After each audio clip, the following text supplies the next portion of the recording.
विश्वास पहली बात। आस परिहरे, दूसरों से कोई आशा नहीं रखे। किससे क्या चाहोगे? ये क्या दे सकते हैं संसारी लोग?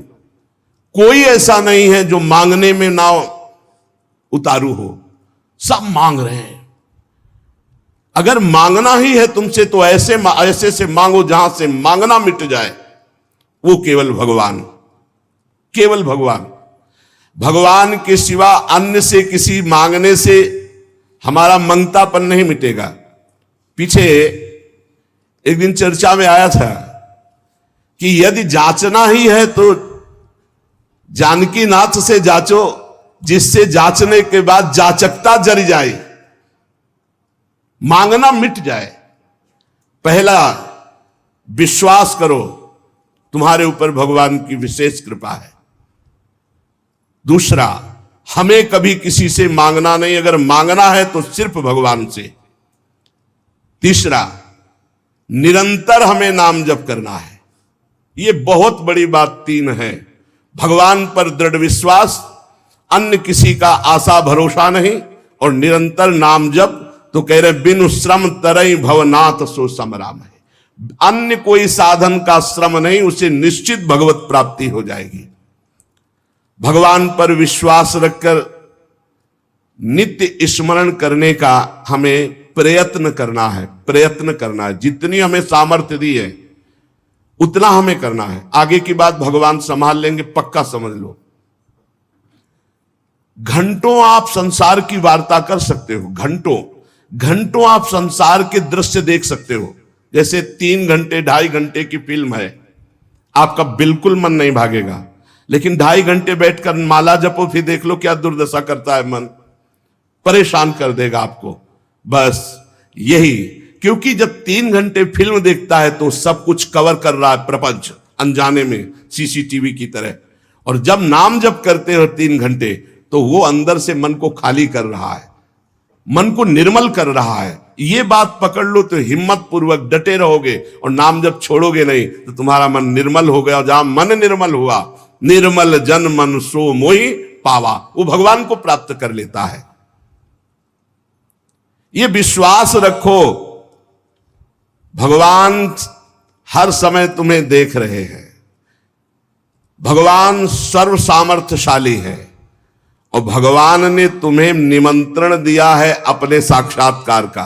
तभी मानव देह और साधु संग और भजन के रंग में चलने का अवसर मिला है। भगवान ने तुम्हें निमंत्रित किया, आओ परमानंद का भोग लगाओ। शब्द, स्पर्श, रूप, रस, गंध, ये सब चिदानंद में भगवान के, इनका आनंद लो। जब भगवान ने निमंत्रण कर ही दिया है तुम्हें और पंगत में बैठाल दिया, ये पंगत में बैठे हो, परमानंद की भोग वृत्ति, परमानंद का भोग लगकर तुम्हें प्रसाद मिलेगा। भगवत शब्द, भगवत स्पर्श, भगवत रूप, भगवत लीला, भगवत धाम का ये जो आनंद है, ये परमानंद परोसा जाएगा। आप पंगत में बैठ गए।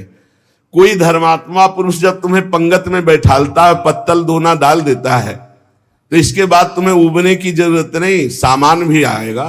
वो ऐसा कंजूस नहीं कि पत्तल दोना डाल के उठा दे और भगा दे। तो भगवान ने तुम्हें बुलाया, वृंदावन आए, सत्संग सुनाया, अपने मार्ग में चलने का उत्साह दिया। तो भगवदानंद की प्राप्ति भी उन्हीं की कृपा से होगी, तुम चिंता मत करो। एक और तुम्हें बात बता दें खास, यदि भगवान के आश्रित हो गए हो, अंदर से दृढ़ भरोसा भगवान का, और निरंतर भजन भी नहीं होता, तो आपको निरंतर भजन का ही फल मिलेगा। जैसे कोई आदमी लेबर को लिवा लावे, अब भाई शाम तक के कितने लोग, बोले 500 रुपए, अब बैठ जाओ, यहां बैठ जाओ, हम आपको काम बताएंगे। और शाम तक उसने कोई काम नहीं करवाया, तो बोले उसको 500 रुपया देना पड़ेगा कि नहीं देना पड़ेगा? पक्का देना पड़ेगा ना। तो भगवान को भगवत प्राप्ति करानी पड़ेगी। बुलाया है हमको, श्री राधिका कृपा बिनु सबके मनन अगम में श्री जी ने वृंदावन बुलाया। जिनको वृंदा विपिन है कृपा ते नहीं की हुए, तभी तो यहां आ पाओगे। सत्संग सुनाया, क्यों सुनाया सत्संग? हम फंसे थे संसार में, फंसे रहने देते? क्यों सुनाया? संसार का राग हटवाया सत्संग के द्वारा, क्योंकि वो मिलना चाहते हैं आपसे। इतना जब कर दिया तो अब आप अंदर से भगवान की शरणागति स्वीकार करो, अंदर से भगवान का आश्रय स्वीकार करो। भजन की कमी भी होगी तो भी भगवत प्राप्ति हो जाएगी। जैसे वो 8 घंटा काम करने वाले को 500 मिलते हैं, पर वो काम नहीं करवाया, 8 घंटा बैठाले रहा, तो बैठाले रहने के 500 रुपया उसको देने पड़ेंगे, कानूनी देने पड़ेंगे। ऐसे ही भगवान को भगवत प्राप्ति करानी पड़ेगी। काहू के बल भजन को, काहू के आचार और व्यास भरोसे कुंवर के सुवत पाँव। आपने बुलाया है हमको, अगर आप ना घसीटते तो हम जैसे थे संसार में, देखो संसार में अपने आप में सब रमे हैं, वैसे ही हम भी रमे थे। आपने घसीटा, जब आपने घसीटा तो भगवत प्राप्ति आपको करानी ही पड़ेगी। ये हमको कहने की जरूरत नहीं, वो सत्य सच्चिदानंद है, वो करवा ही देंगे। परंतु अपने को अपने विश्वास में अटल रहना चाहिए। कल एक साधक प्रश्न कर रहे थे कि कई वर्ष नाम जप करते हो गए, अभी विकार नहीं गए, तुम कई वर्ष की बात करते हो, 2-4 वर्ष की बात करते होगे। जब तक भगवत प्राप्ति नहीं हो जाती तो ये विकार धीरे धीरे कम होते हुए चिंगारी रहते हैं, खत्म नहीं हो जाते। ध्यान रखना, ये हम पूरी बात अपने अनुभव की कह रहे हैं। ये चिंगारी रहते हैं, छोटे छोटे बिंदु, और अगर फूस मिल जाए तो चिंगारी को ज्वाला बनने में देर नहीं लगती। भ्रम में मत रहना, बिना भगवत साक्षात्कार के निर्विकार स्थिति नहीं होती। निर्विकारता दिखाई देती है, पर रहते हैं विकार छोटे छोटे बिंदुओं में, और जहां उसको संयोग मिला तो सिंधु होने में देर नहीं लगती। इसलिए आजीवन सावधान। भगवत प्राप्ति के लिए अन्न जल त्यागने की आवश्यकता नहीं है। बहुत बड़े महापुरुषों के वचन है, ध्यान से सुनना। अन्न जल का त्याग कर देने से भगवान के दर्शन नहीं हो सकते।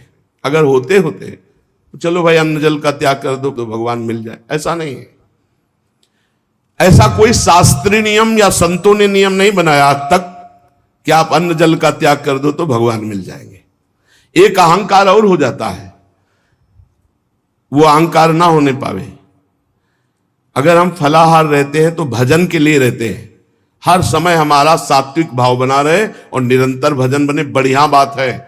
पर यह अहंकार ना हो जाए कि ये तो अन्न पाते हो, मैं फलाहारी हूं, 10 भगवत प्राप्ति में बड़ी बाधा अहंकार है। निरंतर भजन और दैन्य अगर रोटी दाल पाने से होता है तो आराम से पाइए, उसी से भगवत प्राप्ति हो जाएगी। श्री भगवान की कृपा भजन से अनुभव में आती है, अन्न जल त्यागने से नहीं।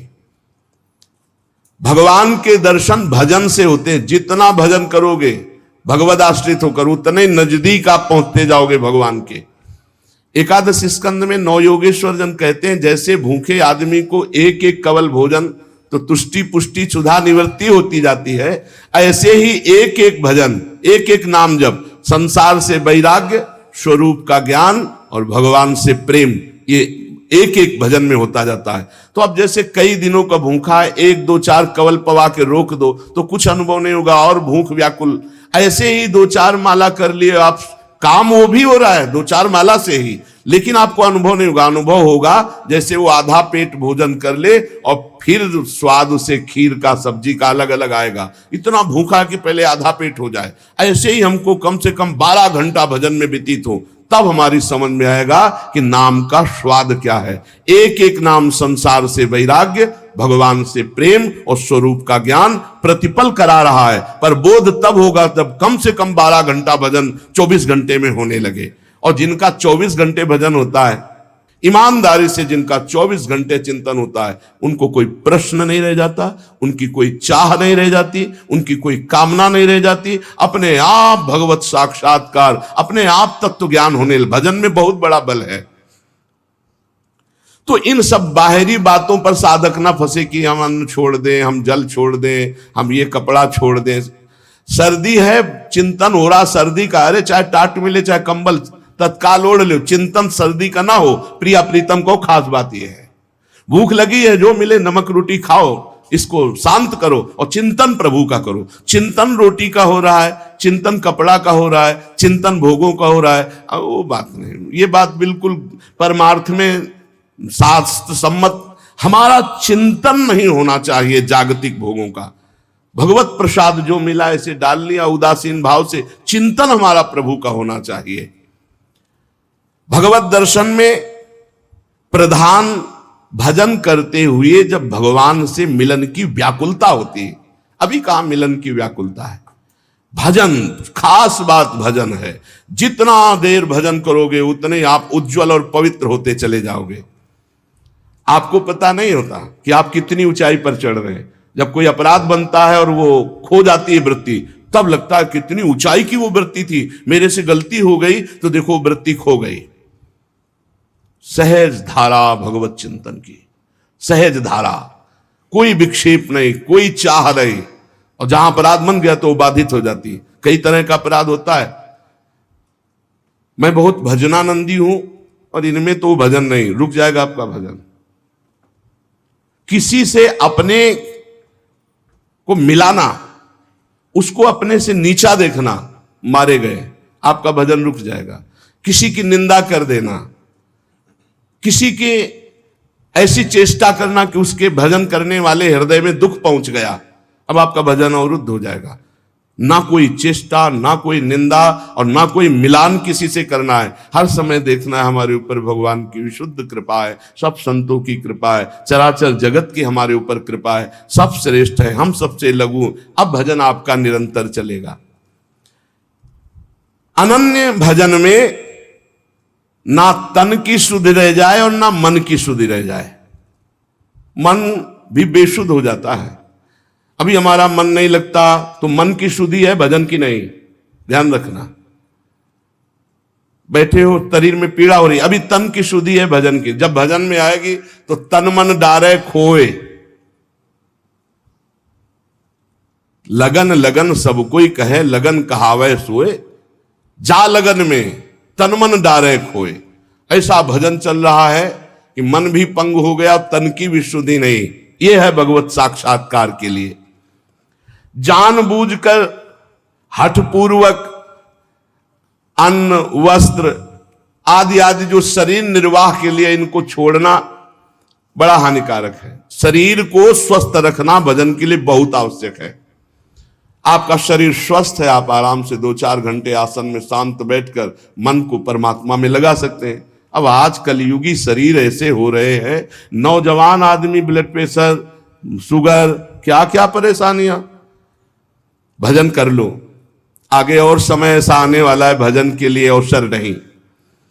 जानबूझकर हठपूर्वक अगर आपको सुविधा सामग्री मिल रही शरीर रक्षा के लिए तो उनका त्याग ना करो। इसके त्याग से कुछ नहीं होता। अब शरीर, ये सब अनुभव की बात है। शरीर उघार, सर्दी में शरीर कांप रहा है तो चिंतन तो जा रहा है ना सर्दी का। अरे जैसा भी टाट पट्टी कंबल जो भी मिले शरीर में डाल लो। अब चिंतन प्रिया प्रीतम को रहे, ये खास बात है। ये बहुत समय के बाद समझ में आती, नहीं तो अहंकार बना रहता है। स्वेटर कंबल के त्यागी हो, चिंतन सर्दी का हो रहा है, प्रिया प्रीतम का चिंतन करना है, परमात्मा का चिंतन कर। खास बात है, चिंतन नहीं छूटना चाहिए तो तुम्हारा त्याग सार्थक। और अगर चिंतन छूट गया तो त्याग की, और चिंतन ही बदल जाता है।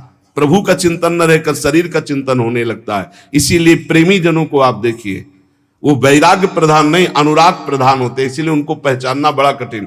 अखंड चिंतन निरंतर चले और जैसी स्थिति में शरीर को प्रभु रख रहे वैसी स्थिति, शरीर से राग खत्म। आप निरंतर भजन करें, भगवान के दर्शन की भी मांग ना करें तो भी भगवान को दर्शन देना ही होगा, अपने आप देना होगा। आप पुकारें, आप भजन करें। भगवान दर्शन किसको कब और किस साधना से देते हैं आज तक कोई नियम नहीं है, कोई नियम नहीं। वो कहो अभी आपको दर्शन दे दे, उनके लिए क्या है। इसीलिए तो भगत मस्त हो जाता है जो भगवान की शुद्ध भक्ति करता है कि जब चाहेंगे करुणा निधान निहाल कर देंगे। प्रभु के लिए कोई नियम नहीं है। भगवान जब जहां जिसके ऊपर कृपा करे, बहुत भगवान कृपालु हैं, और आज तक जिनको मिले हैं वो बहुत सरल सहज स्वभाव वालों को मिले। ये जितनी बुद्धि लगाने वाले लोग हैं इनको बहुत दौड़ना पड़ता है, और जो सहज सरल होते हैं भगवान उनको मिल जाते हैं। भगवान जिनको मिलते हैं कैसे होते? सरल चित्त। संत सरल चित्त जगत हित, जान स्वभाव सने। बहुत सहज इनका स्वभाव, कोई छल कपट नहीं, चित्त में निरंतर भगवत स्मृति। भगवान मिले मिलाए हैं यार, भगवान अंदर ही बैठे हैं, वो सब देख रहे हैं। जब भगवान से चित्त जुड़ जाता है, निरंतर भगवत स्मृति होती है, तो भगवान बिना प्रार्थना के आके दर्शन दे जाते हैं। अर्थात उनके दिमाग में, उनके नेत्र में, उनके हृदय में श्री भगवान ही बसे रहते हैं। अपरिमित दयालु भगवान है, अपरिमित दयालु। उनका स्मरण करते हुए निश्चिंत हो जाओ। न दर्शन की चिंता करो, न कल्याण की चिंता करो। वर्तमान में उनका स्मरण न छूटे, ये बात पकड़ लो। कोई चिंता मत करो, सब ठीक हो जाएगा। वर्तमान में भजन न छूटे। भगवान तुम्हारे जीवन में वही विधान करेंगे जिससे तुम्हारा मंगल होगा। कड़ुआ विधान भी हो सकता है, पर विधान का फल बड़ा मंगल होगा। ऐसा निश्चय करके शांत हो जाओ, चिंता मत करो, भय मत करो। श्री भगवान की कृपा को देख देख कर तुम रुदन करोगे आनंद में। ऐसे वो कृपालु है। चित्त में विषाद आ जाना, चिंता आ जाना, भय आ जाना, पाप कर्म का फल है। ध्यान करना, तुम्हारा चित्त विषाद युक्त हो रहा है, भयभीत हो रहे हो, चिंता है, तो कोई पाप कर्म आपने किया है। वर्तमान में भजन करने वाले को भूतकाल का पाप कर्म चिंता शोक भय नहीं दे सकता, पक्का विश्वास रखना। वर्तमान का पाप चिंता शोक भय देता है। इसलिए भगवान के चिंतन का ऐसा तारतम्य बनाओ कि कोई पाप संकल्प ही न बने, कोई पाप कर्म ही न हो, कोई वासना ही न हो। महापापाचार्य, पापाचरण करने वाला बोले नहीं, महापापाचरण करने वाला। और निर्वधि, कोई सीमा नहीं है कि कितना पाप कर, पाप में ही रहता है। असीम पाप करने वाला, निर्वधि असीम पाप करने वाला। महादुर्मति सते, सैकड़ों प्रकार की दुर्मति है। दुर्मति, कुमति, जो नाना प्रकार के असत आचरण कराती है, ये सबके अंदर रहती है दुर्मति। किसी को भजन सत्संग के प्रभाव से बहुत कम मात्रा में असर में आती है, और जिनको सत्संग नहीं मिला, भजन नहीं हो रहा, तो दुर्मति का ही राज्य रहता, वो समझ नहीं पाते। सुमति तो किसी किसी के हृदय में जागृत होती है। महापापाचारी है और सैकड़ों प्रकार की दुर्मति के द्वारा असत कार्य करने वाला है। और महाकाम क्रोधाद्यति परवसे दंभ वपुसी, गजब कर दिया। कामी नहीं, महाकामी है, क्रोधी है, इंद्रियों के परवश है, और दंभ धारण करता है भक्ति का, नाटक करता है भक्ति का। ना सत्संग, सत्संग से भी मतलब नहीं रखता, सत्संग में भी नहीं जाता। महाधर्म विमुखे, धर्म से भी विमुख हो गया है। पर कहीं उसको ये बात समझ में आ जाए कि अब मेरा कल्याण तो सिर्फ भगवान के धाम में ही आश्रय लेने से होगा, और वृंदावन धाम का आश्रय आवास स्वीकार कर ले और अनन्य हो जाए वृंदावन का, तो ऐसे का भी परम पद पर आरूढ़ होना निश्चित है, निश्चित। ये बड़ी गजब की बात है। साधनहीन पापाचारी, सैकड़ों प्रकार की दुर्मति वाला, महाकामी, क्रोधी, दंभी, पाखंडी है, सब दोष हैं। पर उसने एक नियम ले लिया कि अब आजीवन वृंदावन वास करेंगे, अब हमसे कुछ होने वाला नहीं। तो निश्चित उसको सत्संग मिलेगा, निश्चित रजरानी की कृपा से उसका परिवर्तन होगा, और यहां शरीर छूटा तो परम पद को प्राप्त होगा। ये धाम की महिमा है, ये अमोघ है। धाम का प्रभाव अमोघ है, विश्वास कर लो। ये कलिकाल है, साधन बल से भगवत प्राप्ति होना बहुत कठिन है। श्री चरणों का आश्रय धामादि का वास आश्रय, यही हमें भागवतिक माहौल में रखकर भजन प्रभाव से श्री जी से प्रीति करा देगा। ऐसे जगत में यदि हम प्रियालाल से विमुख है, धाम आदि का आश्रय नहीं लिए, तो देख लो ऐसी माया फैली हुई है, पूछो मत। श्री विग्रह भगवान के अर्चावतार के सामने सर झुकाना, संतों के सामने सर झुकाना, गुरु के सामने सर झुकाना, माता पिता के सामने सर झुकाना, ये तो हमारे सनातन धर्म की बहुत प्राथमिक स्थिति है, नहीं रह गई। कुछ जो सत्संगी हैं, श्री विग्रह को देखा तो प्रणाम, संतों को देखा तो चलते फिरते भगवान के मंदिर है प्रणाम, माता पिता प्रातः काल उठ के रघुनाथा, मात पिता गुरु नामे माथा। साधारण सनातन धर्म की रीति नहीं रह गई, फिर भक्ति रीति, फिर नियम निष्ठा, फिर अध्यात्म की ऊंचाई, तो बहुत दुर्लभ बात है। कैसा भी व्यक्ति क्यों न हो, अगर भगवत प्राप्ति करना चाहता है तो ना धामवास हो पावे तो एक दो दिन के लिए, महीना दो महीना में जरूर आ जाओ। इससे आपकी आध्यात्मिक पावर शक्ति बढ़ेगी, आपका उत्साह बढ़ेगा, आपको भगवत प्राप्ति की लालसा मिलेगी। श्रीपाद कह रहे हैं, अत्यंतोद्धतावदिंद्रिय गणो या सर्वदा असत्पथे, वे कस्मिन् निमिषे पिना स्मृत महानंदाब्धिराधा प्रियः, सद्धर्मैः सदुपासनैर्विरहितस् त्यक्तोऽखिलैः सद्गुणैर्, हा हा सोऽहमनल्पमोह उपयाम्येकं तु वृंदावनम। हा हा, ऐसे का कैसे कल्याण हो सकता है। अत्यंतोद्धत धावत इंद्रिय गणों, बड़ी उद्धत होकर प्रचंड बलवान इंद्रियां और मन ये भोगों में भाग रहे हैं। सब कोई देख लो, बहुत धोखेबाज हैं, दोस्ती का वादा करके दुश्मनी का काम करते हैं। पहले हमें सिखाते हैं कि देखो इसमें बड़ा सुख है, अगर ये वस्तु, ये व्यक्ति, ये स्थान, इसका संयोग प्राप्त कर लो, इसे भोग लो, तुम सुखी हो जाओगे। जीवात्मा इनकी सलाह में आ गया है, इसीलिए बंधन को प्राप्त हो गया। नहीं तो निर्मल है, इसमें कोई विकार नहीं है, चैतन्य घर है, ये तेजो स्वरूप, इसको कोई बांध नहीं सकता, पर सुख के लोभ से बंध गया। हमारा बंधन क्या है? सुख लेने की लालसा, सुख भोगने की चाह से इन उद्धत बलवान इंद्रिय और मन ने हमको अपना गुलाम बना लिया। चाहे जितने विद्वान हो, चाहे जितने पढ़े लिखे हो, चाहे जितना सत्संग सुनो, चाहे जितना प्रवचन कर ले, अगर भजन नहीं है, खास बात समझ लेना, तो ये इंद्रिया मन बहुत प्यार से फंसाते हैं। हमें उस समय विवेक से काम लेना चाहिए कि ये भोग तो सारा जगत भोगता है, ऐ मन, ऐ इंद्री, अब नहीं, अब तो हम प्रभु के चरणों की प्राप्ति के लिए चल पड़े, अब असत क्रिया नहीं।